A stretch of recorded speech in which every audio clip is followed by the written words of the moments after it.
Kamau-Imani. I'm running for House District 138. Dwayne Bohack announced on September 25th that he was not going to run for re-election, and this is an open seat. I don't want to seem presumptuous, but do I really need to introduce myself to the Cypress Tea Party? Because when you started 9 years ago, I've spoken to you once or twice from this very spot, giving you an admonition of what we were going to face as Republicans in the future if we did not expand our voting base to include voters of color, if we didn't diversify. And here we are, facing our entire state turning blue because the Democrats understand the demographic changes. They rely on identity politics.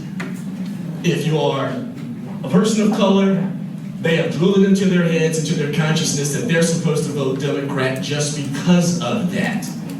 I warned everybody about this.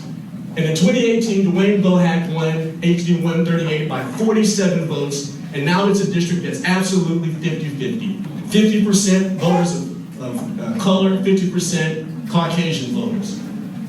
I have the unique skill set to go on turf that's blue and get those folks to vote for us. We've got to hold that seat. I've proven it to you. For a dozen years I've worked. You know about my reputation, how hard I've worked. I've traveled across this state, made a spider web across this state, educating people like you that care about life, liberty, and prosperity, about the dangers we were facing because of the demographic changes, and now here we are. I didn't plan to run for this office. It wasn't until I started talking to nearly 50 people and my phone started blowing up and Dwayne announced he wasn't going to run again, and they insisted, they demanded. It wasn't until one of my supporters said, "Claver, have you ever thought about God speaking to you through God's people telling you to do this?" I didn't plan to do this. I just got married back on Labor Day, got a brand new stepdaughter. This was not on my bucket list. But when Texas Right to Life calls you and asks you to run, when they endorse you before you even officially announce, that should say a lot.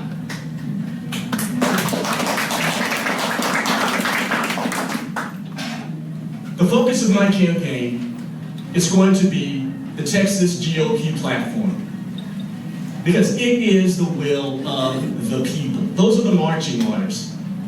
Many of us here have been delegates. Many of us here have submitted resolutions. We have gone, spent our own money, our own dime, taken time out of our work schedules from our families to go to those conventions and deliberate and debate and vote. Have we not, Alan? To create that document that says, this is how we want Texas to be run. This is what we want you to do in the Pink Dome. And what have we gotten for it? Mass insubordination is what I call it. They actually try to stiff arm us. What did we learn from the MQS bond recordings? We learned that the bond they're going to throw at us in 2021 is going to be taxpayer-funded lobbying. What did we learn from the bond and MQS recording? That indeed is what I've been calling the government of Texas now for 15 years, a plutocracy. When Biden said, if I don't give them money, they won't get money. So now we know how the incumbents, the rhinos, those who have no respect for us, are insubordinate to us, stay in power. We've got to hold 138. The Democrats have already declared candidates, and I want to go after them so bad. You know, since 1828, the mascot of the Democrat Party has been the jackass, and come November 2020, I want to kick some jackass. I would like to see them call me a racist. I have utter, visceral disdain for the Democrat Party. If you saw me on Fox News last night, I gave it to Mayor Pete, and I gave it to the Democrat Party. I will stay on the offensive. Do I have to tell you that? You already know that. Because you know me. You've known me for a dozen years. You know how I've fought. You know I've been on the offensive for the very moment you've known me, and I'm not going to change. I won't change for nobody except you. If you tell me what your will is, and it's different from mine, then I have an obligation to represent you. I don't care if you're in 130, I don't care if you're in 132, I don't care if you're in 114, 22. If you're anywhere in Texas, I need your support. I need you to go to voteclaver.com and donate. I need you to volunteer no matter where you are in this city or this county. I need you to pray for me. It's the best thing you can do. We can win this seat. It was only won by 47 votes, but we can do this thing. I promise you, I will go on blue turf, and the message that I've been saying now for all these many years, I'm not going to change it. It'll work. Who's going to go to the churches?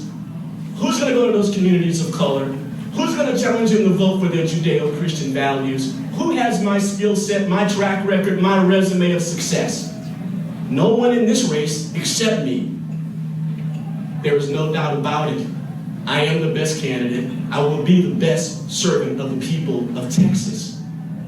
Thank you so much. May the Lord Jesus bless you. May the Lord Jesus bless the state of Texas. And may Texas bless the Lord Jesus. And we have to take some questions. Let's have one question.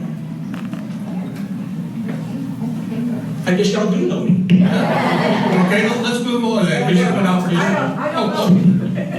So, guy, you could have a brochure or something? Jennifer, could you have a push card, please? Sweetheart, push card. Go to voteclaver.com. You will never see a campaign website built like that. Fully transparent, every issue, and it will be growing more and more issues. Just remember, if you want somebody to fight for the platform, I'm the man. Thank you so much. Thank you.